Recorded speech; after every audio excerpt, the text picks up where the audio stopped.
Introduction by Professor Harry Prosen.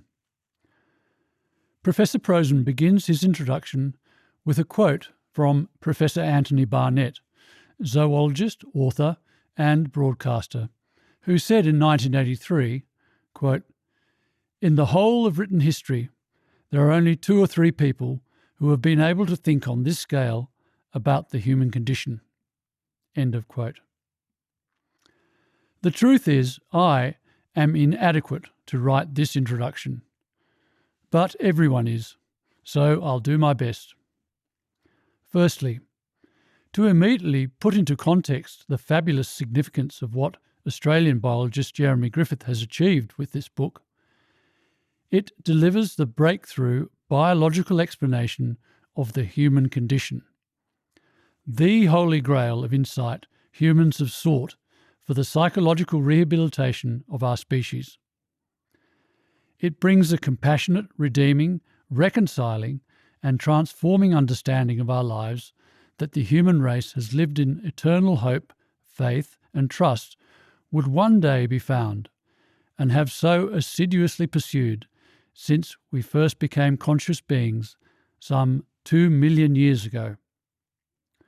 So this is, in short, the most momentous event in human history. I once read that the great philosophers each had an acute grasp of their own small piece of an unthinkably huge and interlocking puzzle, but nobody has ever put the pieces together into a single coherent system. Well, that is no longer the case because Jeremy provides that great unifying make sense of everything synthesis. For not only does his treatise explain the human condition, our species' capacity for what is being called good and evil, in chapters 1 and 3, his ability to plumb the great depths of this most foreboding of all subjects has meant that he has also been able to provide the fully accountable explanation of the other great outstanding mysteries in science, of the meaning of human existence, chapter 4, the origin of our unconditionally selfless moral instincts, chapters 5 and 6, and why humans became conscious when other animals haven't, chapter 7. And in unlocking those insights, he has in turn been able to make sense of every other aspect of our troubled human condition, including the strained relationship between men and women, sex as humans practice it, the origin and nature of politics, religion, and so many other human phenomena, chapter 8. Indeed, preposterous as it must seem, what this book effectively does is take humanity from a state of bewilderment about the nature of human behaviour and existence to a state of profound understanding of our lives. It truly is a case of having got all the truth up in one go. Understanding of our species' troubled human condition has finally emerged to drain away all the pain, suffering, confusion and conflict from the world. And given our plight, its arrival couldn't be more timely or serious. If there was ever a case of cometh the hour, cometh the man, this is it. Grand statements and syntheses about human behaviour certainly deserve cynicism. As a senior editor of biology at Nature Journal, Henry G. has said, "Hardly a month goes by without my receiving at my desk at Nature an exegesis on the reasons how and why human beings evolved to be this way or that. They are always nonsense." But you only have to read a few paragraphs of this book to recognise its extraordinary profundity and authenticity. For in addressing the underlying core issue in human life of our species' conflicted human condition, and never departing from that course, it unravels the whole riddle of what it is to be human. So yes, it is with great trepidation that I attempt to write this introduction. But I hope that my background as a professor of psychiatry with over 50 years' experience working in the field, including chairing 2 departments of psychiatry and serving as president of the Canadian Psychiatric Association, and my 10 years of knowing the author, might allow me to provide the reader with a helpful insight into this greatest of all books. And by the greatest of all books, I do include within that comparison the Bible, which, as it turns out, and as many believed, is also entrenched in truth. But, unlike this book, was written in pre-scientific times and thus unable to provide the scientific basis for all those profound truths. In fact, there is really only one book in the world now, this book. It is so all-explaining and all-solving that it is in effect the new science-based Bible for the human race. It is an extraordinary statement to make, but one the Nobel laureate physicist Charles H. Townes was anticipating would one day be possible when he wrote that they, science and religion, both represent man's efforts to understand his universe and must ultimately be dealing with the same substance. As we understand more in each realm, the two must grow together. Converge they must. Yes, this is the book we have been waiting for, the book that saves the world. The explanation of the human condition, which Jeremy has found, is the key to a fully unifying understanding of our universe. It is, as I've mentioned, the insight from which all the other mysteries about human life unravel. What needs to be stressed, however, is that finding that explanation depended on overcoming a very great psychological hurdle, which Charles Darwin actually alluded to when, toward the end of The Origin of Species, he wrote that, "In the distant future I see open fields for far more important researches. Psychology will be based on a new foundation. Light will be thrown on the origin of man and his history." Yes, while Darwin shed illuminating light on the origin of the variety of life, there biology has been stalled. And for a very good reason. Because the next step for biologists involved far more important, in terms of difficulty, research. For light to be thrown on the origin of man and his history, the issue of our species' seemingly highly imperfect condition had to be explained. But the psychological difficulty was that the human condition has, in fact, been so unbearably self-confronting and depressing a subject that, as the Australian zoologist, author and broadcaster Professor Anthony Barnett admitted in the opening quote to this introduction, only a rare few individuals in recorded history have been able to go anywhere near it. Indeed, as Jeremy explains in chapter 2.4, the fundamental reason science has been what is referred to as reductionist and mechanistic is because it has avoided the great overarching, all-important, but unbearably confronting and depressing issue of the human condition, and instead reduced its focus to only looking down at the details of the mechanisms of the working of our world. The great hope being that understanding of those mechanisms would eventually make it possible to explain, understand, and thus at last be able to confront the human condition.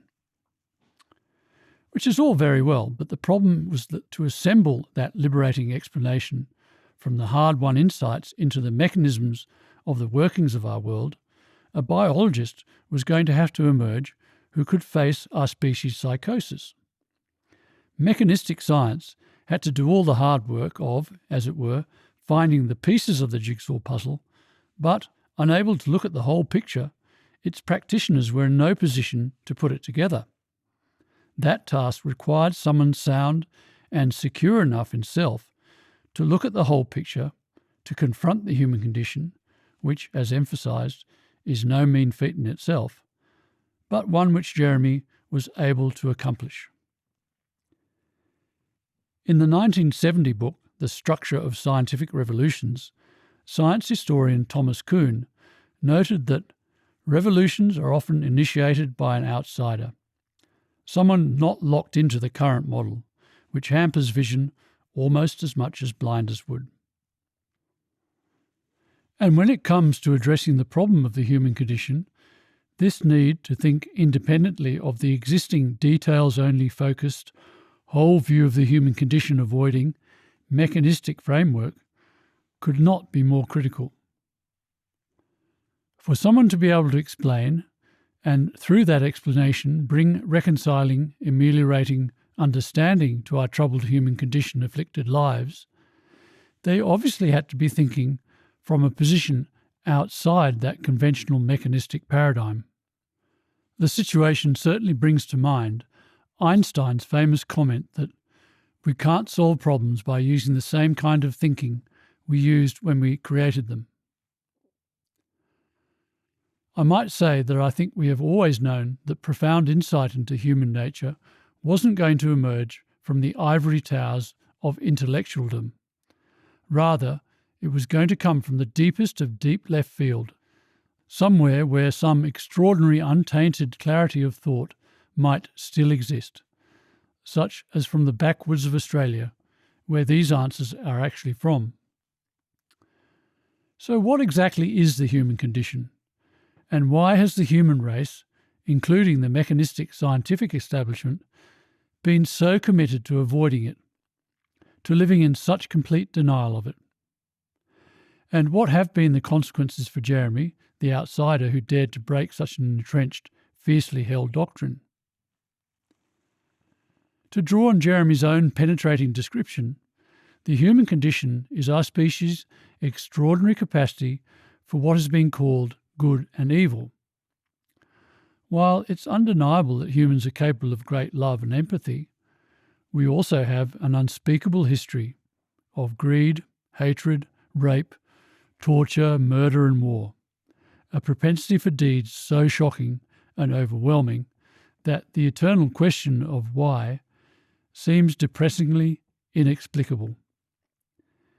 Even in our everyday behaviour, why, when the ideals of life are to be cooperative, selfless and loving, are we so ruthlessly competitive, selfish and aggressive that human life has become all but unbearable and our planet near destroyed?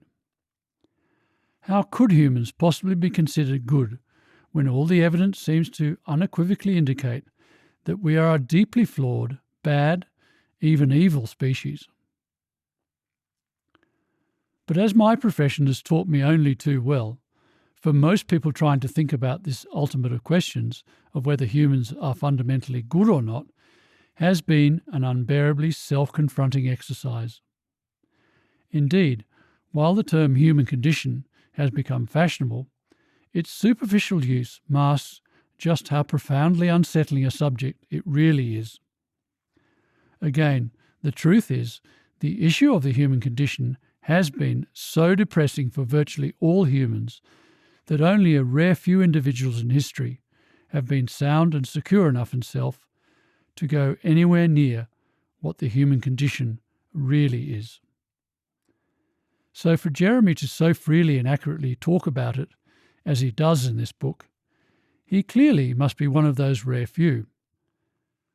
Nurtured by a sheltered upbringing in the Australian bush countryside, Jeremy's soundness and resulting extraordinary integrity, and thus clarity of thought, coupled with his training in biology, has enabled him to successfully grapple with this most foreboding of all subjects for the human mind, of the human condition, and produce the breakthrough, human behaviour demystifying and ameliorating explanation of it. This ability exists in stark contrast to the current paradigm of thought that permeates science, and indeed all aspects of human life, which has had no choice but to avoid, in truth, deny, the seemingly inexplicable and unbearably confronting and depressing question of the human condition, meaning other scientists have remained failure-trapped in trying to explain it. If you can't confront the issue, you're in no position to solve it. In fact, the human condition has been such a fearful, unconfrontable subject that science as a whole has become the purveyor of extremely dishonest theories that seek to falsely account for and thus dismiss our paradoxical nature. As Jeremy explains in chapter 2.11, there cannot be a more dangerous example of this dishonesty than the theory that appears in biologist E.O. Wilson's 2012 book, The Social Conquest of Earth, a theory that evasively trivializes the human condition as nothing more than selfless instincts at odds with selfish instincts within us. Given we haven't been able to acknowledge the immense role denial of the issue of the human condition has played in human life, because obviously we couldn't be in denial and admit we were in denial, I am going to, with Jeremy's permission, preemptively employ some frightfully accurate references and quotes, including Jeremy's clarifications and interpretations within the square brackets in the quotes, that appear in this book to illustrate just how terrifying the human condition has been for virtually all humans, and thus why humanity, including its scientific fraternity, has had to live in almost complete denial of the subject. Yes, ours has been a culture of such pervasive dishonesty that it became nearly impossible for the real, human race liberating, biological explanation of the human condition to be unearthed.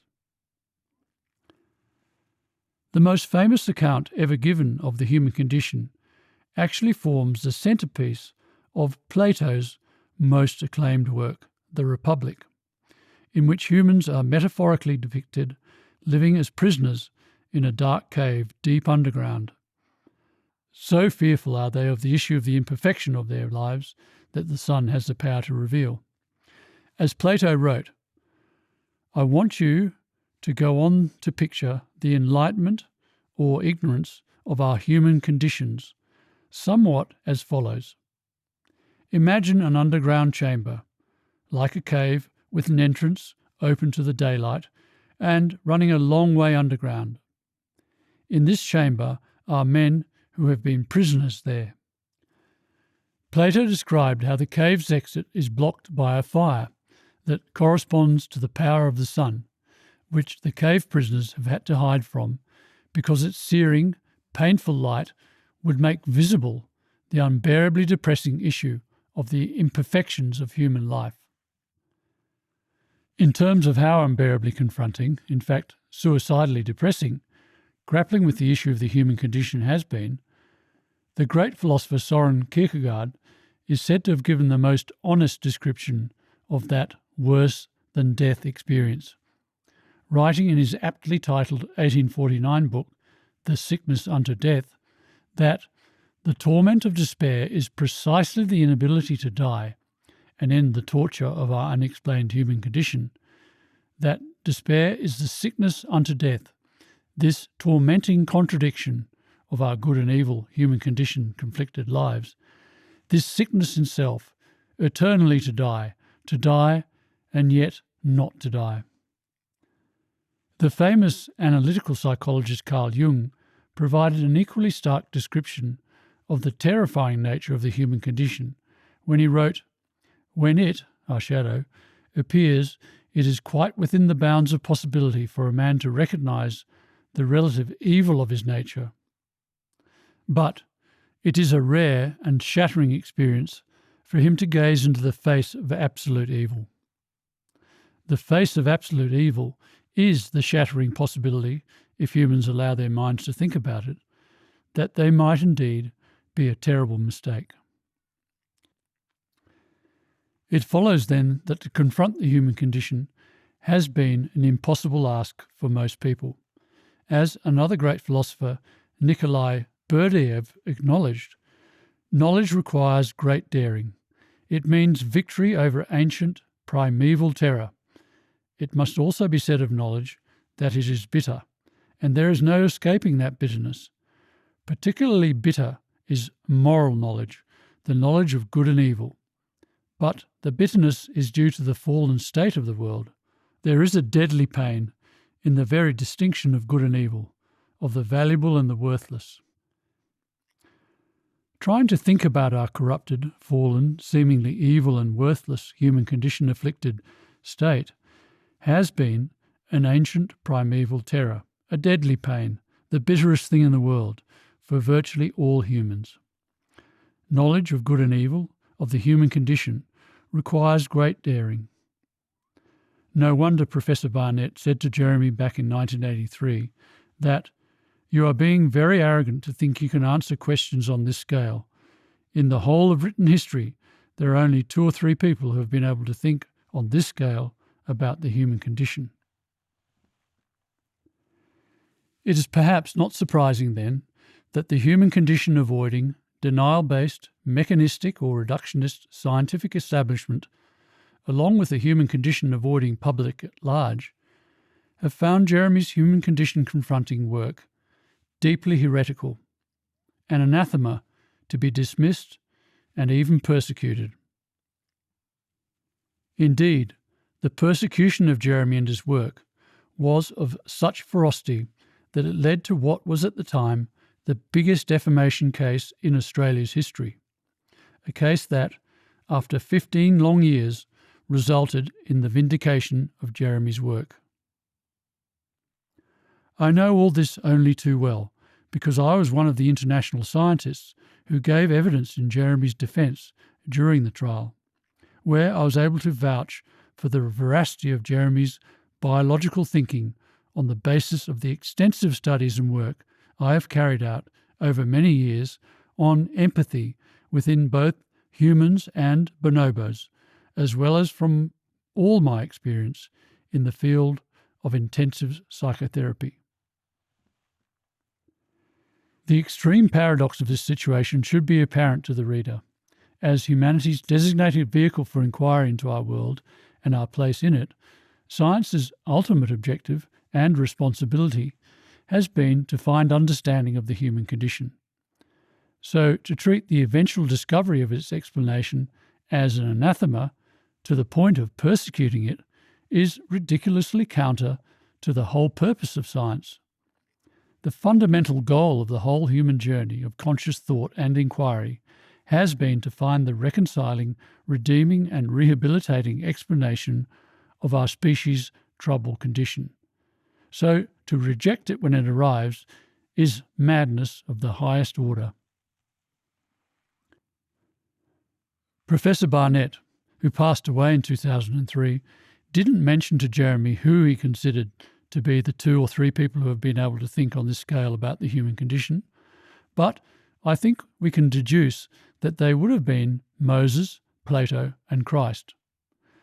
We have already seen the extraordinary soundness and integrity of Plato's thinking in his ability to so clearly describe humans' existence in a cave-like state of denial of our human condition.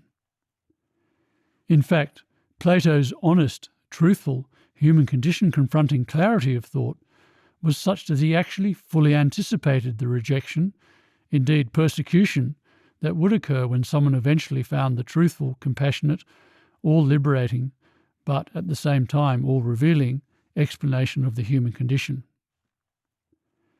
To quote from a summary of Plato's cave allegory from the Encarta Encyclopedia, breaking free, one of the individuals escapes from the cave into the light of day.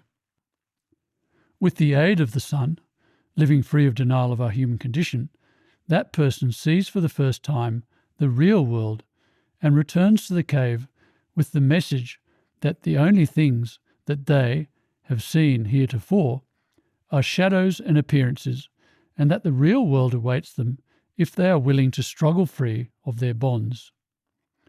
The shadowy environment of the cave symbolizes for Plato the physical world of false appearances. Escape into the sun-filled setting outside the cave symbolizes the transition to the real world, which is the proper object of knowledge.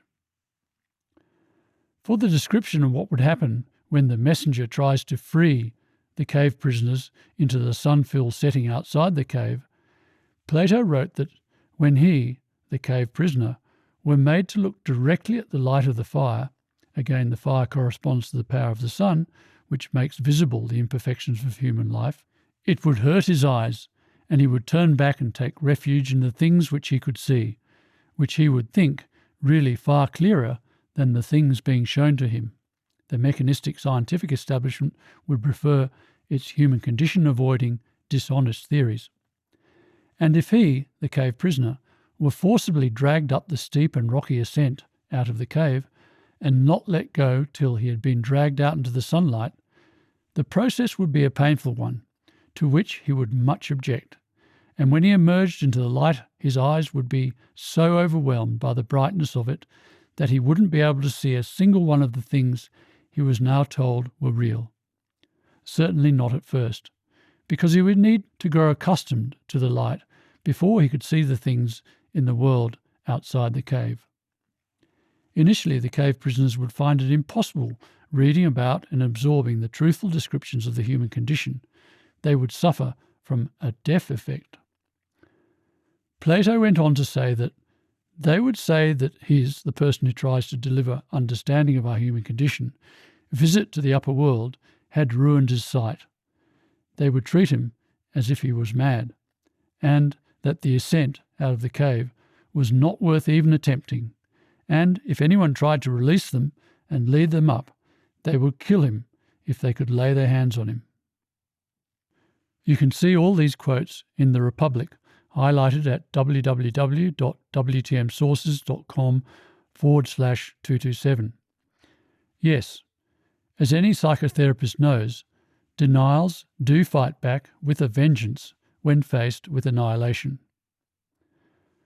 Of course, in today's civilized world, more subtle means of eliminating threats to the mechanistic, human condition avoiding, denial-based cave existence were employed in the campaign of persecution against Jeremy for being the person who escapes from the cave into the light of day and then dragged humanity out into the sunlight. This persecution was the focal point of the aforementioned legal battle undertaken to defend Jeremy's work, in which 3 judges in the New South Wales Court of Appeal unanimously found that an earlier ruling in a lower court did not adequately consider the nature and scale of its subject matter, in particular that the work was a grand narrative explanation from a holistic approach involving teleological elements, and other important submissions were not adequately considered by the primary judge, including that the work can make those who take the trouble to grapple with it uncomfortable because it involves reflections on subject matter, including the purpose of human existence, which may, of its nature, cause an adverse reaction as it touches upon issues which some would regard as threatening to their ideals, values, or even worldviews. For details of the persecution and court case, including this vindicating ruling, see humancondition.com/persecution. The journey that Jeremy and those advocating his work have been on to bring these human race-saving understandings to the world, which has culminated in this absolutely astonishing book, has been a long and torturous one, but one that makes for fascinating and revealing reading. So I will now present for the reader a very brief summary of Jeremy's early life, his writing, and his unrelenting efforts to free our species from its incarceration in Plato's terrible cave of human condition denying, alienated darkness.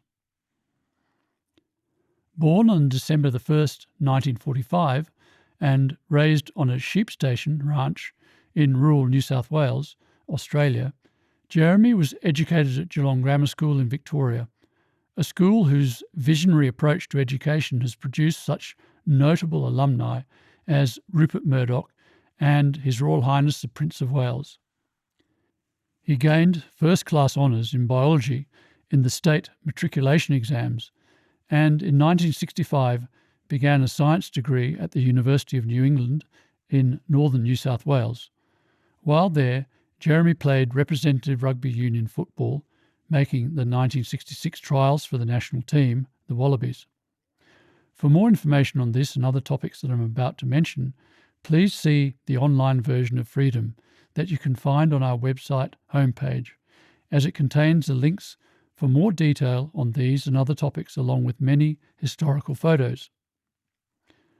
Deferring his studies in 1967, Jeremy undertook the most thorough investigation ever into the plight of the Tasmanian tiger, or thylacine, a search that was to last more than 6 years before concluding the tiger was indeed extinct. His findings were internationally reported, with articles appearing in the American Museum of Natural History's journal, Natural History, and Australian Geographic. His search also featured in an episode of the national television series A Big Country.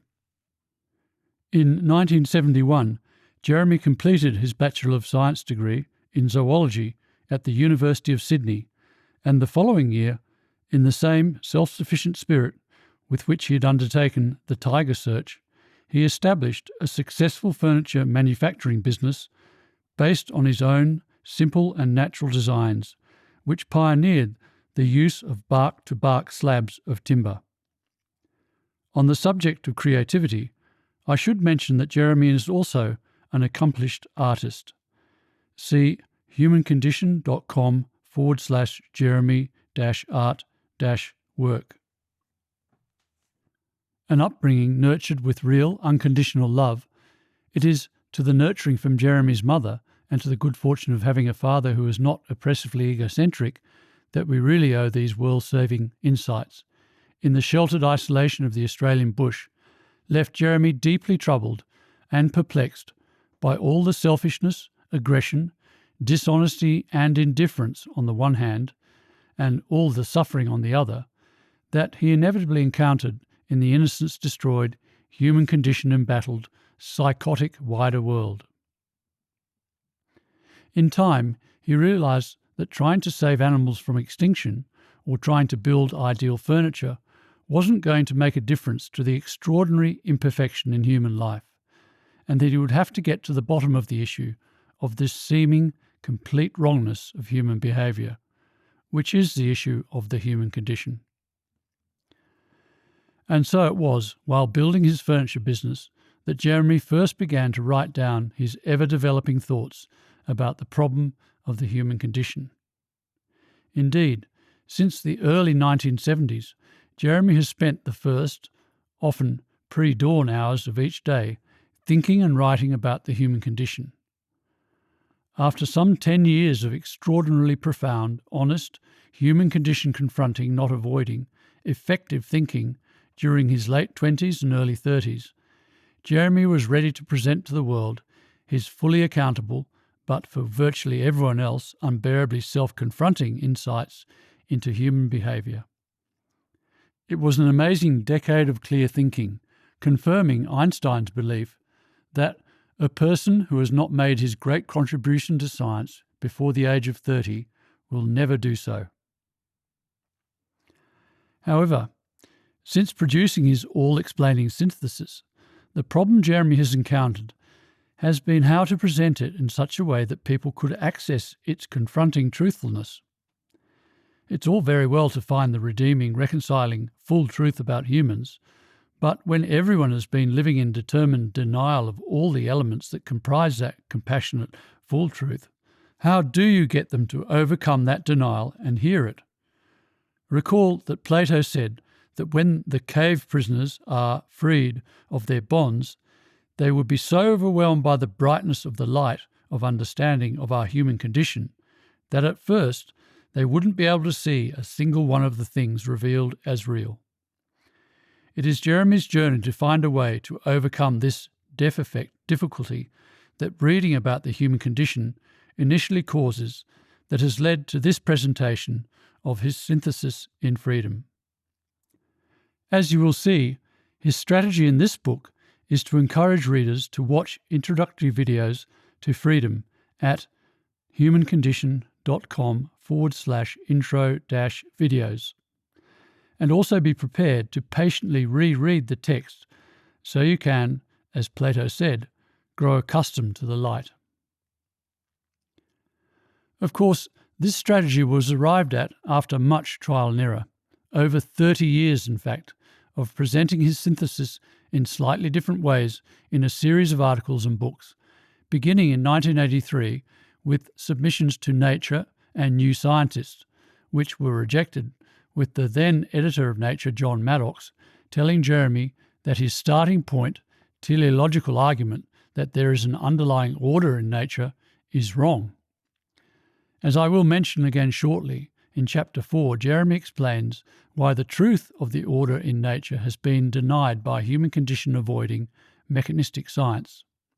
Then, in 1988, Free the End of the Human Condition, Beyond the Human Condition, 1991, A Species in Denial, 2003, which was a bestseller in Australia and New Zealand, but still failed to attract any real interest from the scientific establishment, The Human Condition Documentary Proposal, 2004, The Great Exodus from the Horror and Darkness of the Human Condition, 2006, Freedom Expanded, 2009, The Book of Real Answers to Everything, 2011, and now, in 2016, Freedom, the End of the Human Condition. All the earlier works referred to here are freely available to be read or printed at humancondition.com/publications. Despite the difficulty of presenting such a confronting treatise, Jeremy's books have attracted the support of such accomplished thinkers as Australia's Templeton Prize-winning biologist Professor Charles Birch, one of New Zealand's foremost zoologists, Professor John Morton, and the preeminent philosopher Sir Lawrence van der Post. The proposal to make a documentary about the Human Condition documentary proposal, in which Jeremy outlined all the main biological explanations contained in his synthesis, also received over 100 endorsements from many of the world's leading scientists and thinkers, including Professors Stephen Hawking and the aforementioned Nobel laureate Charles H. Towns. See humancondition.com/doco-responses. But while Jeremy's work has drawn praise and garnered impressive commendations from some exceptional thinkers able to acknowledge his insights, he has, as mentioned, also had to withstand the enormous cynicism, indifference, and even persecution that humans' historical resistance to engaging the subject of the human condition produces. Indeed, it was soon after he began writing that Jeremy realised that not only was the scientific establishment failing its responsibility to address the issue of the human condition, but that, like the rest of humanity, it was treating the whole issue as an anathema. As a result, Jeremy established in 1983 a non-profit organisation dedicated to the study and amelioration of the human condition, now called the World Transformation Movement, WTM. So fearful, however, has humanity been of the issue of the human condition that a vicious campaign was launched in 1995 to try to shut down Jeremy's work and bring the WTM into disrepute, which Jeremy, along with fellow WTM patron, renowned mountaineer and twice-honoured Order of Australia recipient Tim Macartney-Snape, and the other supporters of the WTM, determinedly resisted. The result of which was the then biggest defamation case in Australia's history against the two biggest left-wing, described by Jeremy as dogmatic, pseudo-idealistic, let's pretend there's no human condition that has to be solved and the world should just be ideal, dishonest media organisations in Australia, including its national public broadcaster. As mentioned, in 2010, after 15 long years, Jeremy and Tim were vindicated, enabling Jeremy to concentrate solely on producing new works such as Freedom Expanded and now this, its condensation, and Jeremy's summa masterpiece, Freedom, the End of the Human Condition. Note, this book was first published in 2014 under the title Is It to Be? Terminal Alienation or Transformation for the Human Race, and with content that was specifically tailored to a scientific audience. In 2016, the book was recast for general release under its current title, Freedom, the End of the Human Condition. To learn more about the WTM, which is based in Sydney, and about Jeremy's role as founder and patron, see humancondition.com. As I have said, Jeremy's journey in bringing understanding to the human condition and protecting the integrity of that explanation a 40-year saga, has certainly been a protracted and torturous one.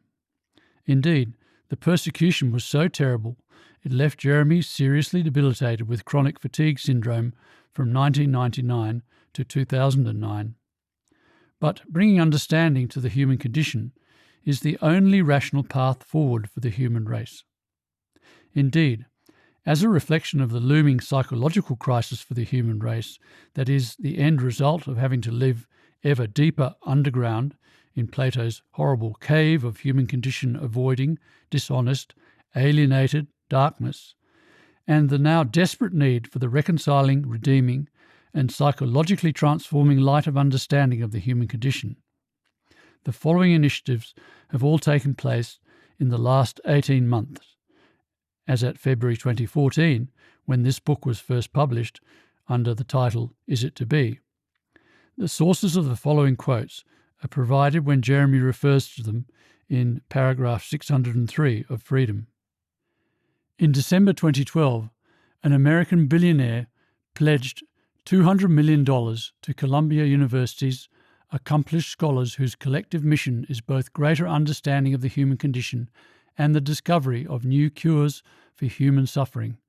And, in January 2013, the European Commission announced the launch of the Human Brain Project with a 2013 budget of €54 million, US $69 million, with a projected billion-euro funding over the next 10 years, with the goal of providing a new understanding of the human brain and its diseases, to offer solutions to tackling conditions such as depression. And, in April 2013, the President of the United States, Barack Obama, announced a brain initiative giving $100 million initial funding to mechanistic science to also find the underlying causes of neurological and psychiatric conditions afflicting humans. And, in April 2013, BBC News Business reported that Lord Rees, the Astronomer Royal and former President of the Royal Society, is backing plans for Cambridge University to open a Centre for the Study of Existential Risk, meaning risk to our existence. This is the first century in the world's history when the biggest threat is from humanity, says Lord Rees. The article then referred to Oxford University's Future of Humanity Institute that was established in 2005, which is looking at big-picture questions for human civilizations and change that might transform the human condition. Quoting its director and advisor to the Centre for the Study of Existential Risk, Nick Bostrom, there is a bottleneck in human history. The human condition is going to change. It could be that we end in a catastrophe, or that we are transformed by taking much greater control over our biology. There are 2 points I would make about these very recent initiatives. Firstly, establishing a centre to study the human condition is precisely the initiative Jeremy took 30 years ago when he created the self-funded WTM, an act of prescience that evidences his clarity and integrity of thought. The WTM even has the now much sought-after domain name humancondition.com. Secondly, while the fastest growing realisation in the world has to be that humanity can't go on the way it is going, indeed, as Bostrom said, the great fear is that we are rapidly approaching an endgame situation, a bottleneck in human history, where the human species is either transformed or we end in catastrophe. And so these initiatives are admirable in their goal to address the underlying, real problem afflicting the human race of the human condition. They are still attempting to do so from the same old reductionist, mechanistic position, which, as Jeremy explains in Chapter 2, is an approach committed to avoiding the real psychological nature of the human condition, and as such is self-defeating. It is doomed to fail. An opinion piece by Benjamin Y. Fong of the University of Chicago that was published in the New York Times in 2013 made this very point. The real trouble with the brain initiative is the instrumental approach. Such biological reduction is intent on uncovering the organic cause of mental problems rather than looking into psychosocial factors. By humbly claiming ignorance about the causes of mental problems, neuroscientists unconsciously repress all that we know about the alienating, unequal, and dissatisfying world in which we live and the harmful effects it has on the psyche, thus unwittingly foreclosing the ability to alleviate mental disorder. To summarise what Fong has said here and elsewhere in his article, mechanistic reductionist science's synthetic focus on the organic rather than the psychological nature of our problems can only end in denying humans the possibility of self-transformation. It is only Jeremy's approach of confronting the real, psychological nature of the human condition that could hope to find, and now has found, the reconciling and human race transforming understanding of the human condition. And yet it is his approach that has been treated as heretical and anathema and a threat by the mechanistic scientific establishment. My sincere hope, however, is that with our species' predicament now so dire, the scientific establishment will finally acknowledge and support Jeremy's human race-saving insight into the human condition, and the other critically important insights made possible by his power to unravel our species' psychosis. I want to emphasise what I've just said.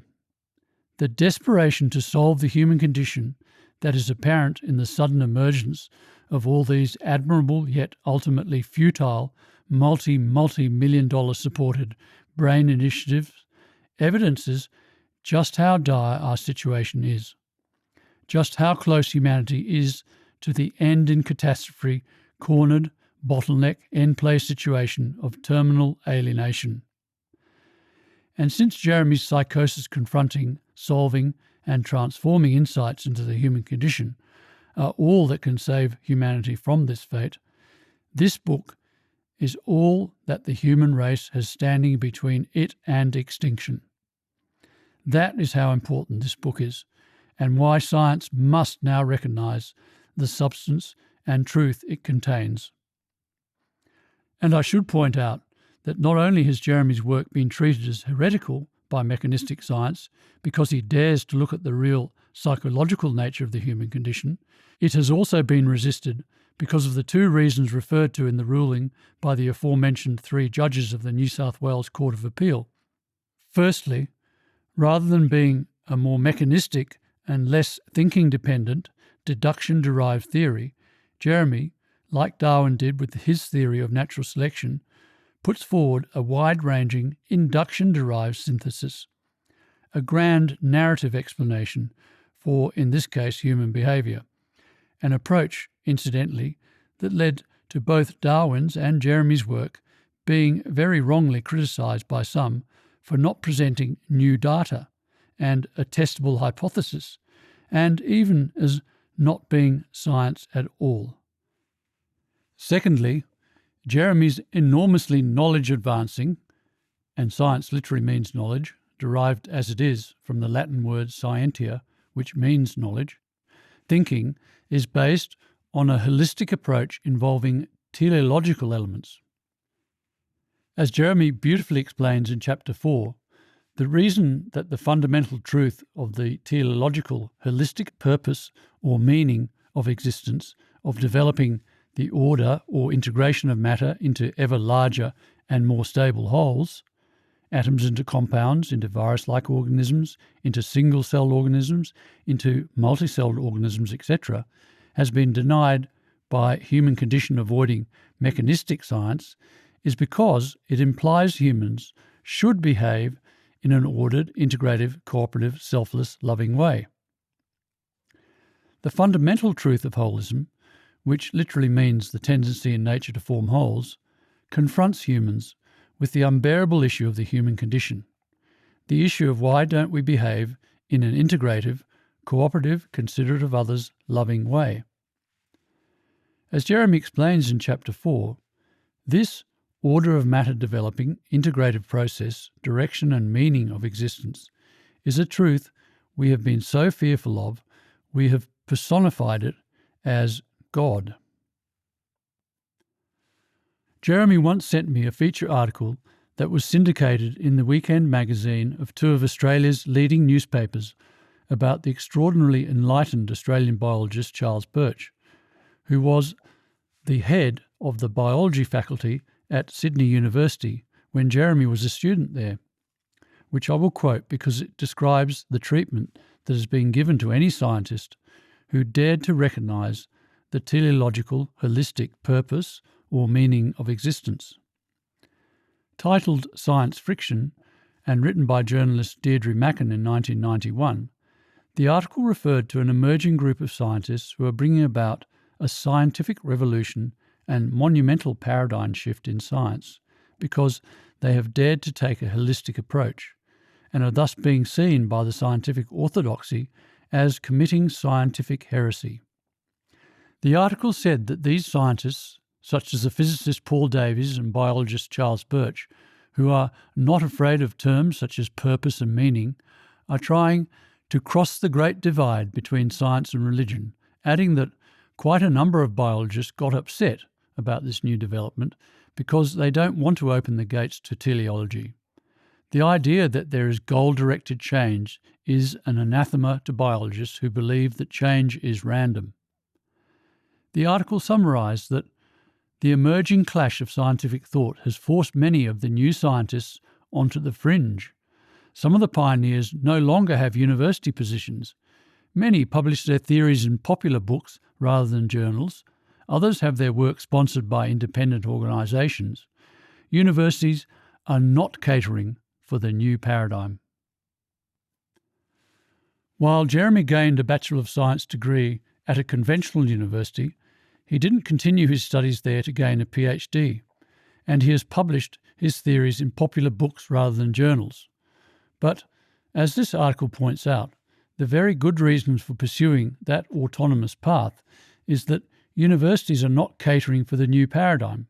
In fact, as I mentioned, Jeremy had to create an independent organisation to study the human condition from a truthful, non-mechanistic, teleology recognising base.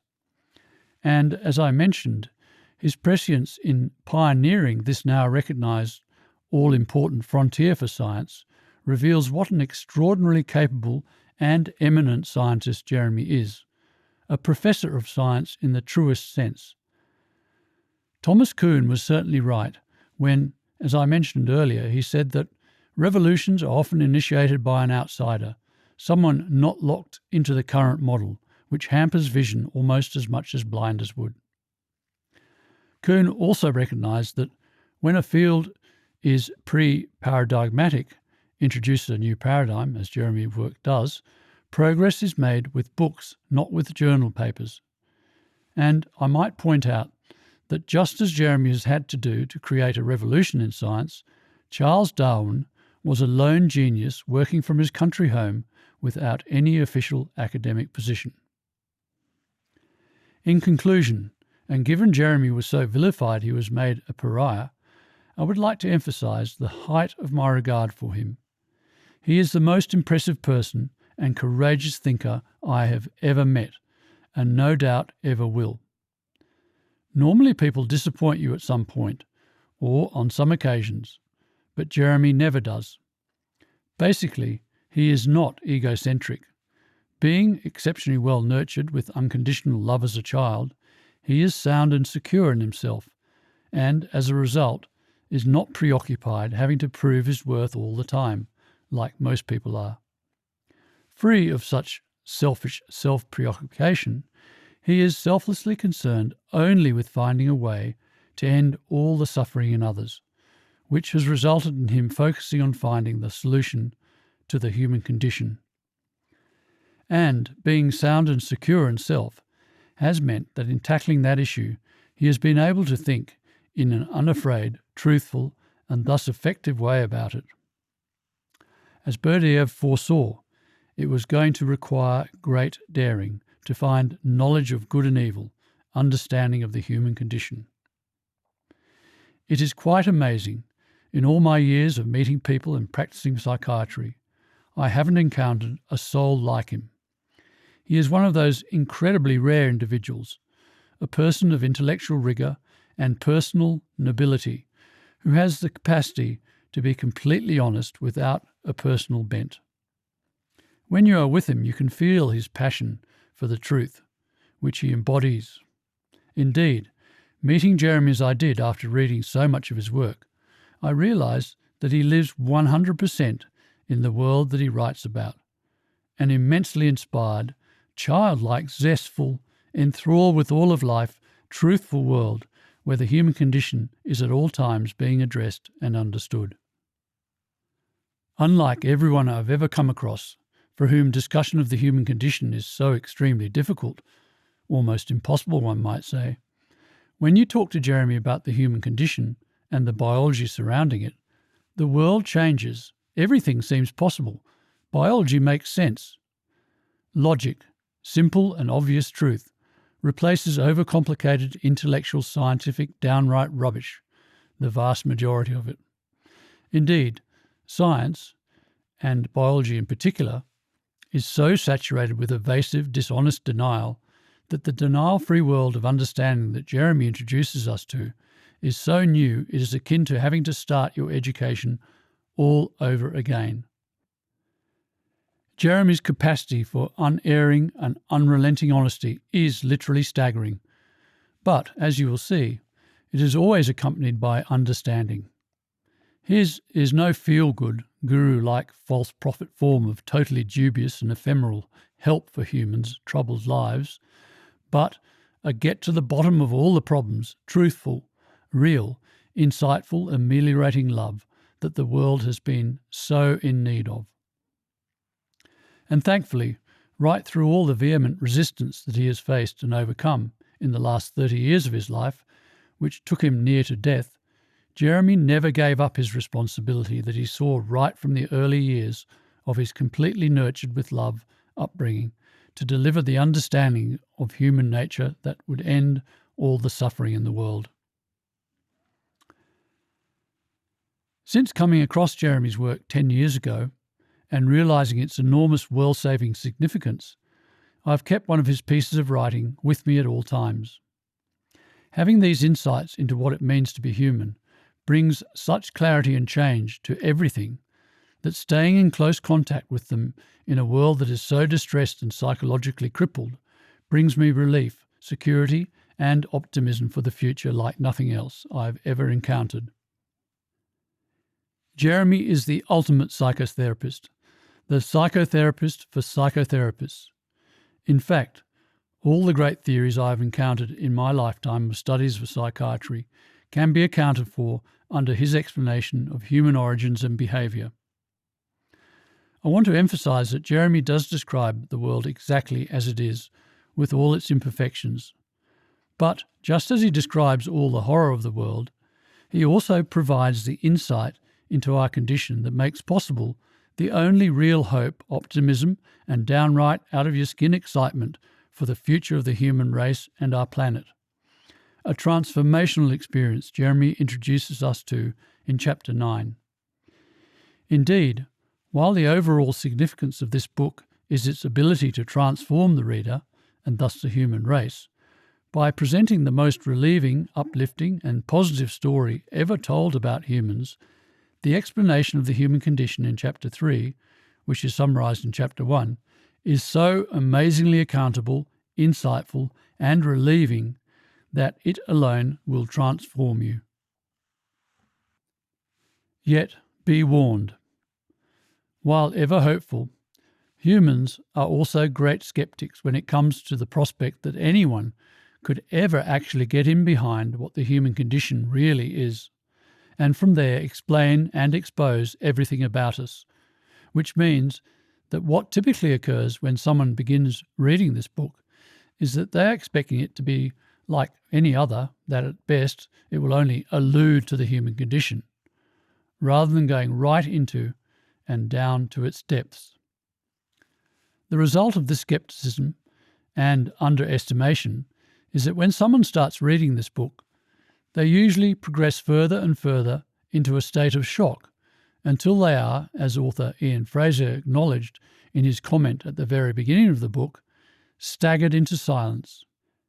Even, as Plato warned, finding the book so overwhelming they aren't able to see a single one of the things they are now told are real. Importantly, however, this stunned, deaf-effect situation can, as I mentioned earlier, be overcome by patient rereading of the text and, most helpfully of all, by having Jeremy reassuringly escort you through this historically forbidden realm in his introductory videos to freedom at humancondition.com/intro-videos. Both actions will allow you to, as Plato said, grow accustomed to the light. This is a fabulous but naturally initially difficult paradigm shift you will be making to a transformed, human condition-free world. The importance of the ideas in this book is immeasurable. The depths they enable us to reach in understanding ourselves and our world is bottomless. The great impasse to a full understanding of our existence has finally been breached. This truly is it, the day of days, the coming of our species' moment of liberation, the implications and context of which Jeremy fully deals with in paragraphs 1278 and 1279. I am so very, very fortunate to have spent time with Jeremy and to have spoken with him almost fortnightly for 10 years. However, it is not who Jeremy is, but what he has done that is so important. And in this regard, I commend this book to you with all my mind, heart and soul. You are in for an absolute feast of knowledge, insight, and ultimately love like you could never have imagined. I'm very grateful to Fiona Cullen-Ward and Tony Gowing at the WTM for their assistance in preparing this introduction. Harry Prosen, Wisconsin, USA, 2014.